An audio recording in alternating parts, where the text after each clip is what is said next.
Greetings, one and all, to the most cursed, most cringiest corner of the internet. A YouTube channel content creator actively alienating everyone, in both the analog and digital world. Well, welcome, and good evening, you wonderful dice of all alignments. I am Lunar D8. Geez, you're a dim, stupid man. You totally fell for it and gave me the tape. I, Verudo Erica, have packing tape.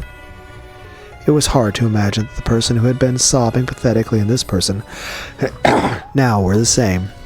That's how vile her face contorted to be. The two witches were also cackling with ugly smiles. I totally understand. When you become a game master, it feels like you've become a god and you get all sure of yourself. It was the same for you, Lambda. Of course you'd lose after leaving a stupid mistake like walking corpses alone. Stupid game masters, stupid mistakes, stupid pride, stupid losses, stupid battler, stupid everything. Stupid losses, stupid battler, stupid everything. Haha, what has a nice ring to it? Nice one, my master. Stupid battler, stupid everything, stupid battler, stupid everything. If that stupid battler really thinks Erica at a disadvantage, then I really pity him. A detective proclamation isn't what you need to kill a moron. Death by falling on a piece of tofu. It'd have to be soft tofu, too.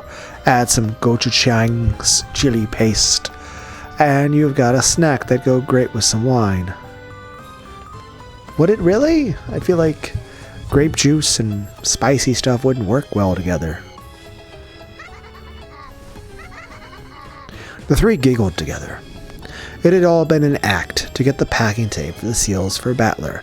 Even though the packing tape that had tormented him so much in the last game was unusable in this one, he had fallen for Erica's act, and she had gotten what she wanted, though just 3 rooms worth. The illusion that Erica had an overwhelming disadvantage was just an act, a trap to trick Battler and make him hand over the packing tape. With this, I can kill Battler perfectly. I figured out those pathetic closed rooms long ago. A perfect closed room. Dumbass. I'll show you a real perfect closed room, and I could almost cry for joy at the fact that you gave me the weapon that'll finish you. My master, Lady Lambda Delta, thank you so much for going along with this act. It was fun. No need to thank me. Plus, it wasn't an act. Bern Castell said something that was probably disturbing, but in her good mood, Erica didn't care a bit. That pudding for brains moron thinking he's done something so noble. I'll make you regret it. Alright, let's use these seals at our leisure. You did great too, Delanor. It seems that Battler trusts you, so he believed every word you said. Don't tell me your conscience is hurting, you little murder doll. No. Delanor looked at Erica in a slightly lonely way. Then, after shaking her head slightly, her gaze turned hard, and she looked at the darkness Battler had disappeared into. He should have known that this was a no-holds-barred fight. How foolish, Lord Battler. This is, without a doubt, the result of your pride. Mr. Battler, this will be fatal. So, apparently human decency is considered arrogance. So far, so good. Yeah, all of the lovers clearly possess a strong will. This is a victory for love, that we shall extol. Everyone had gotten used to these two overdramatic demons. George spoke quietly with an annoyed expression. We'll only extol that after you've passed to a trial and someone has been given the miracle of magic. I agree. We've all passed the first trial. What's next? I won't hold back anymore. I'll do whatever it takes. Yes, we won't lose. We won't lose either. Yeah. And, of course, the same goes for Battler Kuhn's group. Of course. I doubt anyone here is so naive that they hope to win by having the others forfeit. Right. Anyone weak enough to drop out would have no right to be here right now. Even Beato, who seemed to be the shakiest one of the 6, was strongly determined. The 2 demons nodded at each other, taking note of the 6's continued resolve. So, what's the next trial? Don't tell me you still haven't decided. Well, we thought at least some of you would drop out.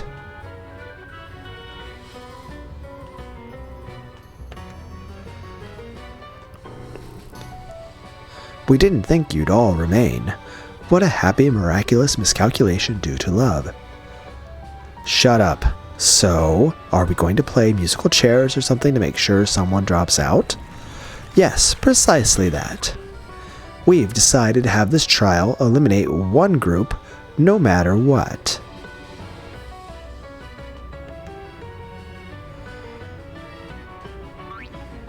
This trial is the second twilight of the epitaph. Tear apart the two who are close. Ha ha ha ha. I don't get it. Zephar-sama, Fofo-sama, what sort of trial is this? Do you mean we're going to kill each other? That'd settle things quickly. Though it's not exactly civilized. Love is for carnivores. I guess we can't all just find happiness together, can we? This is what they call a zero-sum game. It's an economic word, but maybe you've heard of it. No, my apologies. Zero-sum game is where victory and losses all cancel out to end up with zero. In order for someone to win, someone else must be forced to lose. It's the ruthless way of this world. Heh, if only everyone could be happy, but there's no way an ideal world like that could exist. No, there is. That is the Golden Land. The Golden Land? What are you talking about? That's right. If you reach the Golden Land, all love will be satisfied. However, like heaven and hell, that's not place in this world. I wouldn't want that. Love has meaning because we find it in this world.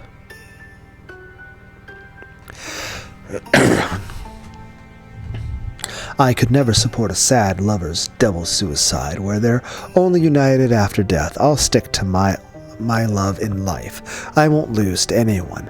George-san? The door to the Golden Land can be opened by solving the epitaph's riddle. In that place, love and lives are all whole and can be revived, but we're straying from the point. Let's hear about the second trial now. Right. What are you trying to make us do with this tear apart the two who are close thing? It's quite simple. The only possible way to tear apart two lovers is by sad farewell of death. The second trial involves killing one of the six. Of course, any lover with their partner killed is disqualified. In short, one group of lovers must fail during this trial. You say kill so easily. What exactly are we supposed to do? You can just fight to the death, or you can decide by a lottery of some sort.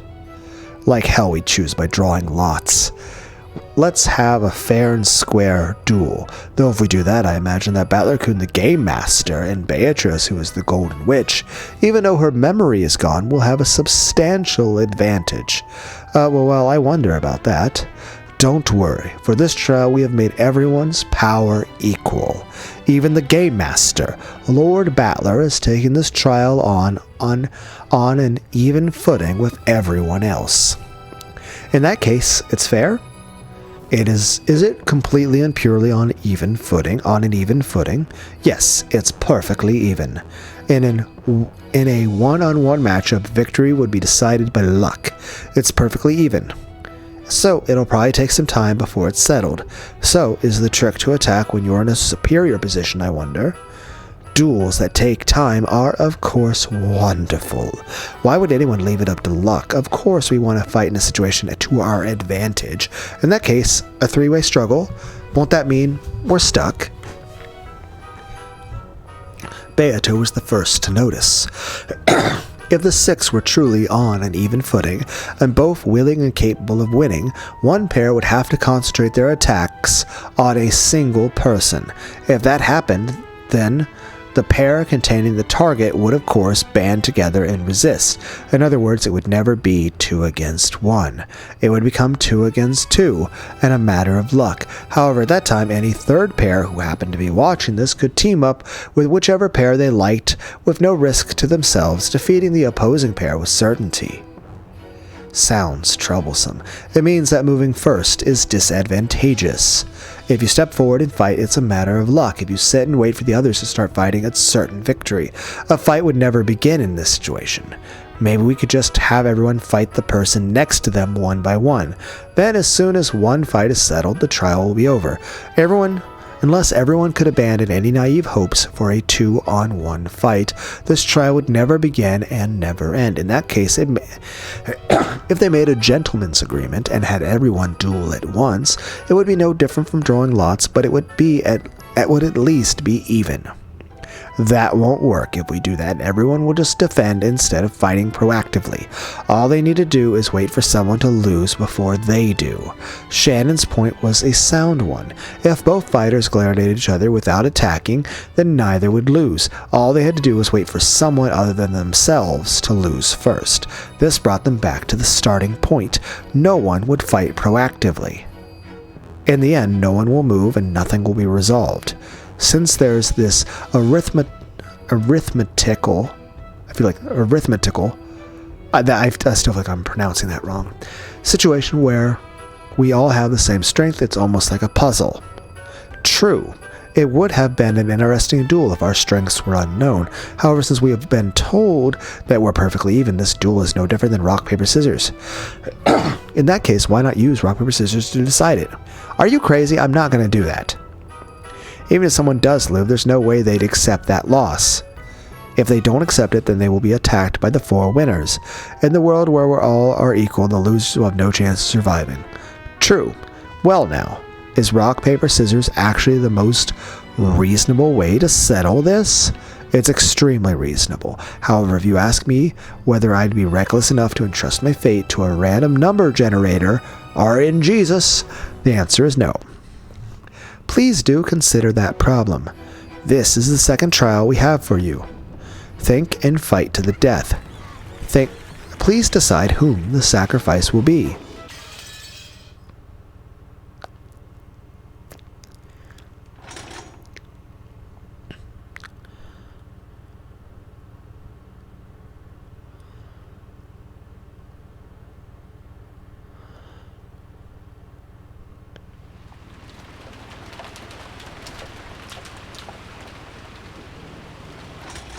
True, it isn't unthinkable. The servants are the most suspicious. It isn't as though we have any physical evidence, so we can't tie them up and throw them in a closet, so we need to make sure that they're always within sight of those with guns, and that we can keep an eye on them at all the time. Aniki, we should also gather the master keys. Only the servants could have created those closed rooms. They must have done something with the chain locks using some sort of tool or arrangement that only the servants know about. They have all served us for a long time.